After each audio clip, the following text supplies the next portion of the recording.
Vous avez été trompé, pas une fois, pas deux fois, toute votre vie, à propos de ce qui est peut-être la chose la plus importante que vous devriez savoir sur l'histoire de l'humanité. Pendant 5000 ans, le même mensonge a été répété, transmis de professeur en professeur, de livre en livre, de génération en génération. Et vous y avez cru, tout comme je l'ai cru, tout comme nous tous l'avons cru. La grande pyramide de Gizeh a été construite par le pharaon Khufu en utilisant des outils en cuivre. Point final. Fermé. Expliqué. Mais et si je vous disais que tout cela est faux? Ce n'est pas imprécis. Ce n'est pas incomplet. C'est fondamentalement, absolument, complètement faux. Et quelqu'un a toujours su. Quelqu'un a toujours gardé la vérité enterrée, littéralement sous des tonnes de sable. Laissez-moi commencer par une question simple. Combien d'inscriptions directes existent à l'intérieur de la grande pyramide qui prouvent que Khufu l'a construite? La réponse vous choquera. Aucune. Littéralement aucune. Les anciens Égyptiens enregistraient tout.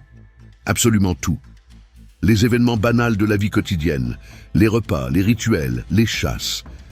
Mais quand il s'agit du monument le plus extraordinaire qu'ils aient jamais construit, le silence. Un silence complet, absolument total. Les archéologues vous diront qu'ils ont trouvé des marques et des symboles dans des chambres cachées.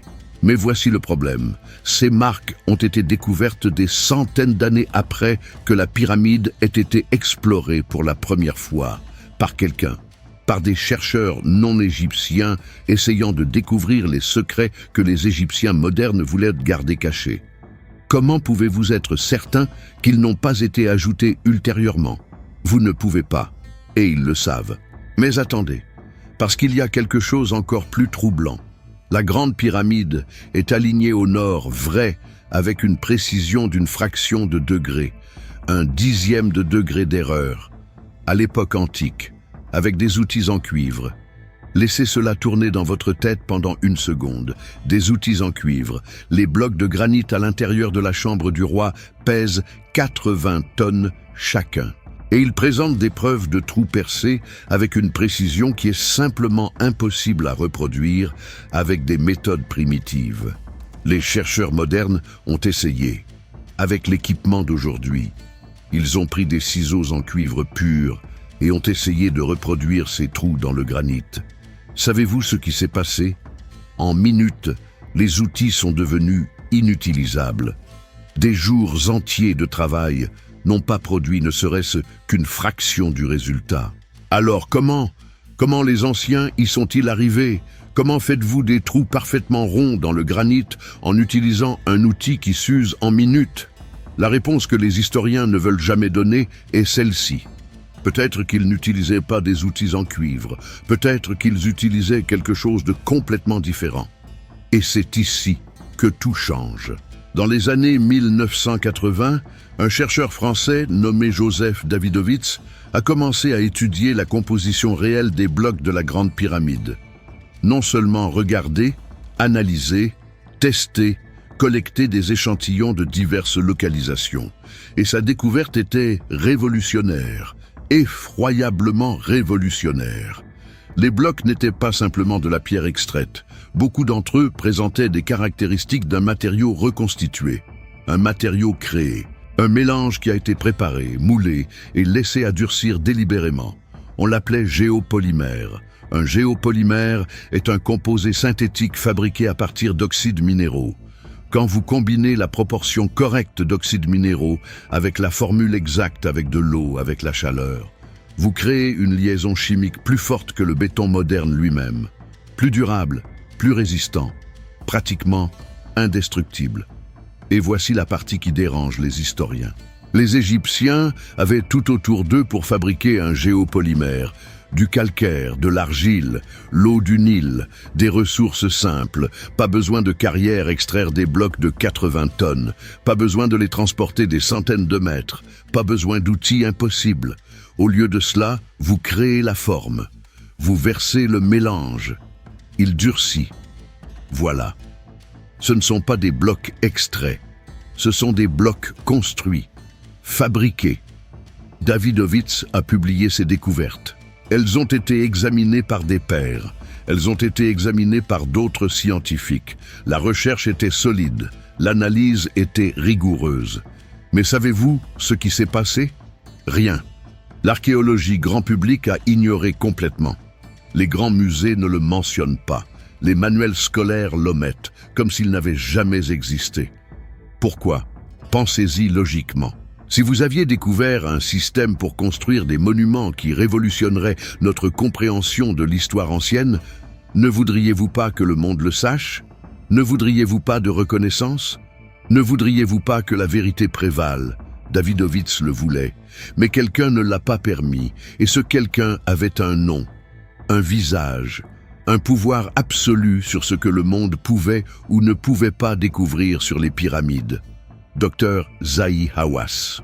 Pendant des décennies, Hawass contrôlait absolument tout ce qui était lié aux pyramides, chaque fouille, chaque échantillon, chaque chercheur. En tant que secrétaire général du Conseil suprême des antiquités égyptiennes, il avait un pouvoir sans précédent. Il décidait qui pouvait fouiller, qui pouvait rechercher, ce qui était révélé, ce qui était caché. Et quand Davidovits a essayé d'avancer ses découvertes, bloqué. Quand d'autres chercheurs ont essayé d'étudier la composition des blocs, refusé. Quand des scientifiques indépendants ont essayé de collecter des échantillons pour analyse, nié. Toujours le même schéma, toujours la même réponse. Non, il y a une porte. Une mystérieuse porte en calcaire découverte en 1993 par un ingénieur allemand nommé Rudolf Gantenbrink. Elle se trouve à l'intérieur d'un tunnel étroit dans la chambre de la reine. Elle est complètement scellée et elle a 2 petites poignées en cuivre. Ces poignées n'ont jamais été trouvées nulle part à l'intérieur de la pyramide. Jamais. Ce qui signifie que cette porte protégeait quelque chose d'assez important pour être scellé avec des accessoires en métal. Quand Gantenbrink et son équipe se préparaient à découvrir ce qui était derrière cette porte, les autorités égyptiennes ont interrompu, sans explication, sans justification. Presque une décennie plus tard, en 2002, une équipe de National Geographic est revenue. Ils ont fait un petit trou dans cette porte. Et ils en ont découvert une autre porte scellée, juste derrière la première, toujours fermée, toujours inexplorée. Les demandes pour explorer ont été refusées et elles continuent à être refusées jusqu'à aujourd'hui. En 2017, des scientifiques ont utilisé une technologie de pointe appelée radiographie muonique pour scanner la pyramide sans la déranger. Ils ont découvert une chambre énorme, un vide gigantesque, assez grand pour rivaliser avec les plus grandes pièces connues, caché juste au-dessus de la grande galerie. Il n'y a pas d'entrée visible. Personne ne sait le but. Mais quand ils ont demandé la permission d'explorer, les autorités égyptiennes ont refusé. Encore. Vous voyez le schéma? Chaque fois que quelque chose de vraiment important est sur le point d'être découvert, chaque fois que nous sommes au bord de quelque chose qui pourrait réécrire l'histoire, les portes se ferment. La recherche est interrompue. Le silence est imposé. Parce que si le monde découvrait que les Égyptiens connaissaient les géopolymères, tout changerait. Tout. Nos idées sur l'histoire ancienne. Sur les capacités des civilisations que nous pensions primitives. Sur combien de connaissances ont été perdues, cachées, détruites. Et certaines personnes ont beaucoup à perdre si cette vérité émerge.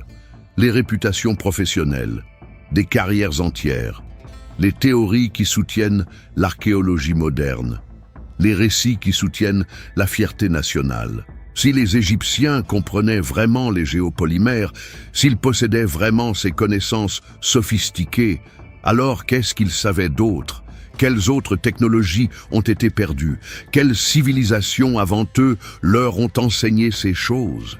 Ce sont les secrets qui sont les plus dangereux de tous. Ce n'est pas l'ignorance qui tue un mensonge, c'est la vérité. Et la vérité sur le géopolymère, sur la façon dont les pyramides ont été vraiment construites, sur qui était vraiment derrière cela, cette vérité est si puissante que quelqu'un a décidé que vous ne devriez jamais le savoir. Mais savez-vous ce qui fait le plus mal? Savez-vous ce qui est le plus étrange dans tout cela? Si le géopolymère est la solution, si c'est la vraie histoire, alors il n'y a absolument rien à craindre à révéler cela. Il n'y a pas de secret qui puisse être gardé. La science ressurgirait. La vérité prévaudrait. Il n'y aurait aucune raison pour des portes scellées, pour des recherches bloquées, pour un silence persistant. Mais les portes restent scellées. La recherche continue à être bloquée. Et le silence persiste. Parce que quelqu'un sait quelque chose que vous ne devriez pas savoir. Et ils feront tout ce qui est nécessaire pour le tenir enterré. Les pyramides ne sont pas simplement des bâtiments. Ce sont des monuments pour une vérité. Une vérité sur ce que nos ancêtres ont réussi à accomplir. Une vérité sur combien de connaissances ont été perdues. Une vérité sur qui contrôlait ces informations. Et une vérité troublante sur combien plus longtemps nous sommes disposés à accepter le mensonge. La vraie question n'est pas comment les Égyptiens ont construit les pyramides. La vraie question est: pourquoi avons-nous permis à si peu de personnes de nous empêcher de découvrir?